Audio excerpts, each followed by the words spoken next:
मित्रों, जैसा आपको जानकारी है कि रोहतक में गौड़ ब्राह्मण विद्या प्रचारिणी सभा को एक प्लॉट दिया गया था। पैरावर गांव की पंचायत ने लगभग शायद 2008 में। बाद में वो गांव म्यूनसिपैलिटी में आ गया, नगर निगम का हिस्सा बना। किन्हीं कारणों से वो प्लॉट विवाद में हुआ। समय पर जो लीज मनी है उसका भुगतान नहीं हुआ। डेवलपमेंट चार्जेज आदि का भी जो एचएसवीपी ने, चूँकि वो ज़मीन एक्वायर कर ली थी, उन्होंने अपना एक नोटिस दिया था, लेकिन इस विवाद को उस समय सुलझाया नहीं जा सका और वो लीज रद्द हो गई और एचएसवीपी ने भी उस ज़मीन को रिलीज़ कर दिया था। लेकिन पिछले दिनों करनाल में भगवान परशुराम कुंभ के नाम से एक जो कार्यक्रम किया था, उस समय मैंने जो घोषणाएं की थी, उन घोषणाओं में एक घोषणा ये थी कि हम उस ज़मीन को दोबारा से और लीज पर गौड़ ब्राह्मण विद्या प्रचारिणी सभा को देंगे। और लीज का जो पीरियड भी है, पहले जो 33 साल का था, 2008 से 2041 तक वो जो लीज थी वो अफेक्टिव थी, लेकिन उसको समाप्त करके अभी 2023 को जब हमने इसका दोबारा से एग्रीमेंट किया है, तो अब आगे से 33 साल के लिए उसको रिन्यू कर देंगे। अब वो फैसला करके कैबिनेट द्वारा फैसला हो गया है और उस ज़मीन के पहले तो 3 अलग अलग टुकड़े थे, उसको इकट्ठा किया गया है। बल्कि उस ज़मीन के ऊपर से जो बिजली की तारें जा रही थी, उस ज़मीन को वहाँ से निकाल कर और विद्या प्रचारिणी सभा को एक अलग से उस ज़मीन का एक रेक्टेंगुलर टुकड़ा, चौरस टुकड़ा, और वो दिया गया है। एक लाभ इस प्रकार का भी ये अब विद्या प्रचारिणी सभा को हुआ है। आज उसका एग्रीमेंट साइन करके और जो हमारा यूएलबी डिपार्टमेंट है, ऑन बिहाफ ऑफ कमिश्नर नगर निगम रोहतक, और एग्रीमेंट करने के बाद जो ऑफिशिएटिंग सेक्रेटरी हैं श्री जयपाल शर्मा जी, जो इस समय विद्या प्रचारिणी सभा के ओर से उनको नियुक्त किया हुआ है, तो साइन करके दोनों का एग्रीमेंट एक्सचेंज किया गया है और आज से अभी ये इफेक्टिव हो गया लीज एग्रीमेंट। विधिवत अब ज़मीन जो है विद्या प्रचारिणी सभा को, गौड़ ब्राह्मण विद्या प्रचारिणी सभा को ये हैंडओवर हो जाएगी और आगे के लिए सभा जो है उस पर एजुकेशन पर्पज़ के लिए जो भी भवन आदि बनाना होगा, 5 साल का समय पहली यानी चरण में उनको परमिट किया गया है। जो पहले कभी उस समय 2 साल होता था, अब 5 साल किया है और 5 साल के बाद भी अगर नहीं बना पाएंगे तो आगे 5 साल के लिए फिर से रिन्यूएबल होगा। ये लीज मनी टोटल 15.37 एकड़ है और 2 लाख रुपए वार्षिक इसका जो लीज अमाउंट है वो रखा गया है। हर वर्ष एनुअली 5% इसमें इंक्रीज़ ये होगा, ताकि ये 33 साल तक लगातार रिलीज चल सके। हर साल ये पैसा सभा को और कॉर्पोरेशन को ये देना होगा। इस प्रकार का ये एग्रीमेंट हुआ है। 33 साल।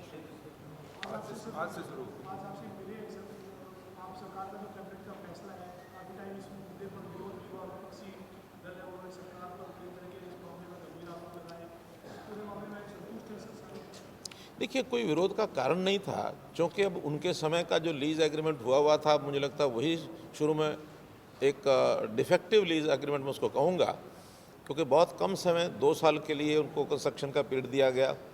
बाद में रिन्यू 2 साल के लिए फिर हुआ और 4 साल में सोसाइटी जो है, सभा जो है, उसके ऊपर बिल्डिंग नहीं बना पाई। फिर बाद में पेनल्टी शुरू हो गई और एचएसवी की क्योंकि एक्वायर की हुई उन्हीं के समय में, जो ज़मीन एक बार लीज पर दे दी गई उसके बाद उसको एक्वायर करना ये भी वास्तव में उचित नहीं था, तो एचएसवीपी ने एक्वायर कर लिया। तो ये झंझट बढ़ते चले गए और विपक्ष आलोचना करे तो अपने समय की करे, अपनी सरकार की करे, तो इतना उलझा करके रखा था। उस उलझन के बाद हमको उसको ठीक करने में समय लगा और समय लगाने के बाद आज इस स्थिति में हम हो गए कि हमने उसको एक विधिवत तरीके से उसको सॉल्व करके और विधिवत उसकी लीज जो कर दी गई है।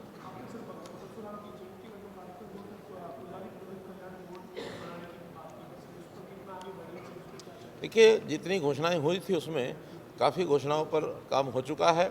जैसे भगवान परशुराम जी की जयंती पर मैंने घोषणा थी कि उनके नाम से एक डाक टिकट जारी किया जाएगा, वो डाक टिकट जारी हो गया।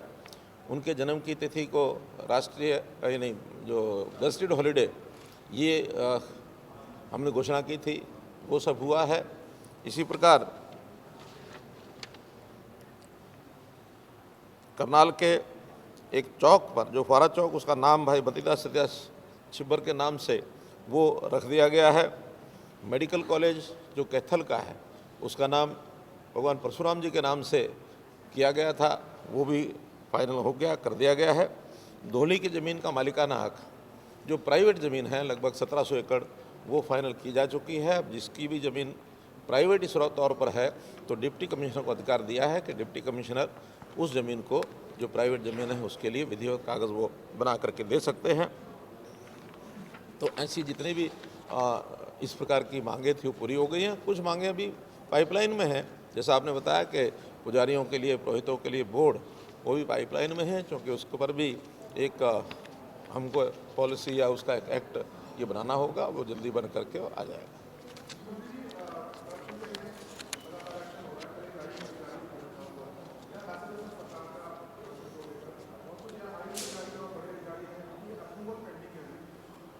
देखिए, करप्शन के बारे में हम बहुत पहले से स्पष्ट हैं कि करप्शन बिल्कुल बर्दाश्त नहीं की जाएगी।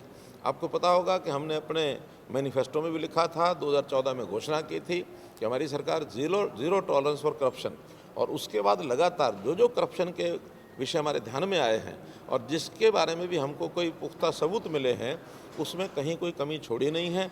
बाकी कुछ बातें ऐसी हैं कि जिसका पाइपलाइन में अभी जैसे मैंने बताया कि प्रोसेस होती है, उस प्रोसेस में जब कोई परमिशन लेनी होती है तो जहाँ परमिशन सरकार की ओर दी जाती है, सरकार को भी कुछ पुख्ता प्रमाण ये एजेंसीज को देने पड़ते हैं कि वास्तव में जिसके खिलाफ कोई परमिशन मांगी गई है, कोई अगर पुख्ता प्रमाण होता है तभी परमिशन दी जाती है। अगर पुख्ता प्रमाण न मिले, सरकार को संतुष्ट न कर सके एजेंसी, तो फिर ऐसे IAS अधिकारी के खिलाफ कार्रवाई नहीं होती है। जिनके खिलाफ कोई ऐसे प्रमाण मिलते हैं उनके खिलाफ ये परमिशन दी जाती है।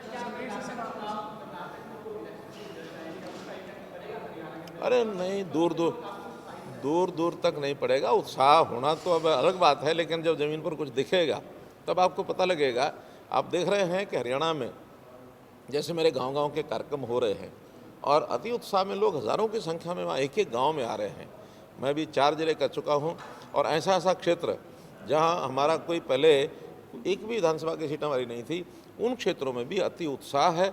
हाँ, ये जो कुछ पॉलिटिकल पार्टियों के लोग इस प्रकार के कार्यक्रम का विरोध करने का आह्वान करते हैं, इनको ज़रूर हम चेक करेंगे और उसको चेक करने के लिए हम एडमिनिस्ट्रेशन को भी कहेंगे कि इस प्रकार का व्यवधान किसी को न डालने दें। मैं तो और आगे कहता हूँ, केवल हमारे ही कार्यक्रम नहीं, इन पार्टियों के भी कार्यक्रम अगर होंगे और उसमें कोई व्यवधान डालेगा तो उसके खिलाफ भी कार्रवाई करेंगे, क्योंकि लोकतंत्र में हर किसी को अपनी बात कहने का पूरा अधिकार है। बात खुल करके करें। अगर विपक्ष के लोगों को किसी प्रकार की कोई बात प्रश्न के रूप में करनी है, कोई शंका है, कोई बात पूछनी है, तो आप लोग मीडिया के माध्यम से बात कर सकते हैं। हम उनका उत्तर देते हैं, उनकी बात का उत्तर हम देते हैं। हम भी जब ज़रूरत होती है आपके माध्यम से उनसे जवाब मांगते हैं, लेकिन किसी कार्यक्रम में व्यवधान डालना ये लोकतंत्र की मर्यादा से बाहर है। आगे मेरा महेंद्रगढ़ जिले का कार्यक्रम तय होने जा रहा इस महीने के अंत में।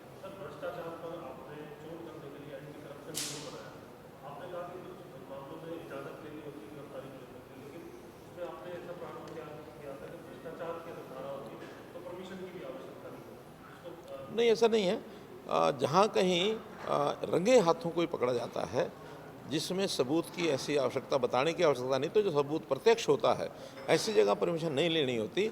लेकिन जहाँ कहीं प्रत्यक्ष ऐसा सबूत नहीं है, उसको जो एविडेंस हैं वो कागज़ों में होते हैं या कहीं किसी के कंप्लेंट पर होते हैं, उसके बारे में सरकार को एक प्रकार से उसकी जानकारी लेनी होती है कि ये कहीं गलत तो आदमी को न फंसाया जाए, इसलिए उसका एक ध्यान रखना पड़ता है, तब जाकर के परमिशन मिलती है।